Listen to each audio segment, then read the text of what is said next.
the last section, we created our first action creator. Action creators are functions that return actions. And actions are objects that have a type property defined to them.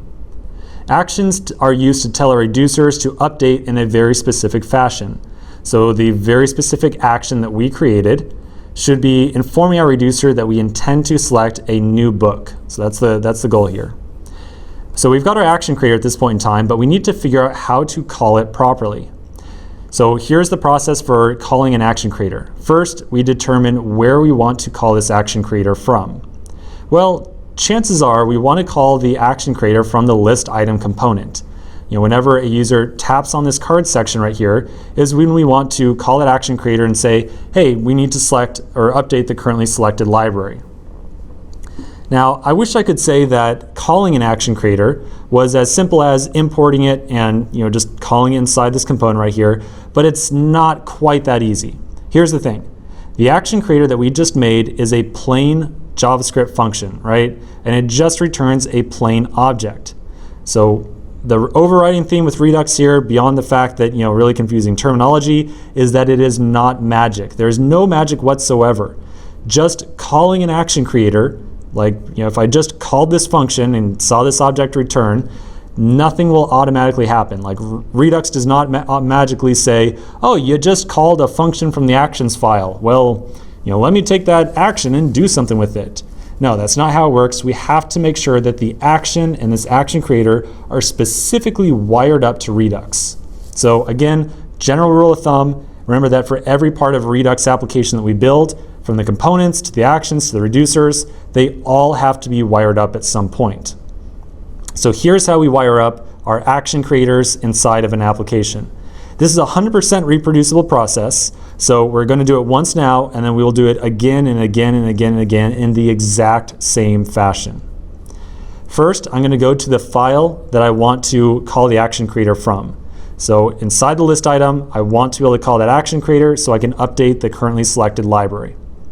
Then at the top, I'm going to import all of my action creators from that actions index file. So I'm currently inside of my list item file, so I need to go up one directory and then access the actions folder.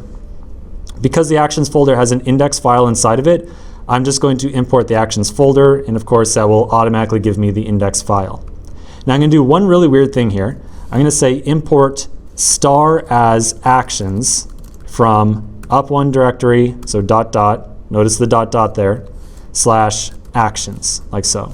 Okay, so already one weird thing here, one weird thing. Star as actions, what in the world is that? Well, here's what's going on. Inside of my actions file, I might have many different action creators, right? I might have many different action creators, and I might want to use them all over the place in different components for different things. Whenever I export many things from a single file, as I might do here, I use just the export keyword. I do not use export default. So again, if I want to export many things, I just use the export keyword. Whenever I want to import many things from a file at one time and just get access to like the whole lot of them, right? I can say star as and then some variable right here. So star as actions means give me everything that was exported from the actions file and assign it to the variable actions. I could have done the same exact thing with the React Native import right here as well. I could have said, something like star as components and gotten access to like the text tag, the view tag, the text input, all those different primitive tags that are provided by React Native. But in React Native's case, I just wanted the text tag. In the actions case, I wanted all of my available action creators. Okay, so quick aside there. So that's step one for calling an action creator. Step two is to import the connect helper from React Redux. So up here, I will import connect from React Redux. Remember, connect is our kind of like window to the whole world of Redux from the React side of things. We used it previously to get access to our application state, but we can also use the connect helper to call an action creator. Finally, we will set up that connect helper at the bottom of our file again. So here's my export default statement.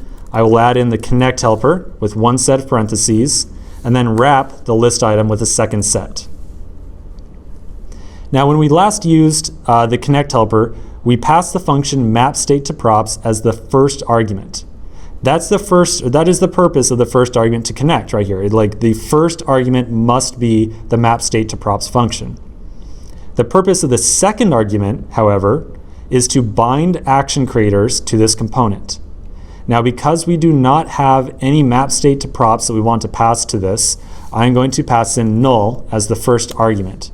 Again, the first argument is explicitly for map state to props. So if I don't want to map state to props, I have to pass in null here. Then as the second argument, I will pass in my entire actions object. This says, take these action creators, whatever's in here, in this case we only have one right now, and make sure that whenever they are called, the actions go to the right place, and then pass these actions down into the component as props. So this right here is doing two things. First off, it is turning, it's kind of like mutating this action creator right here from a kind of dumb function that just returns a action, just like a silly object, doesn't really do anything with it. It mutates this function into something special where whenever it is called, it will be the returned action will be automatically dispatched to the Redux store, which is exactly what we want.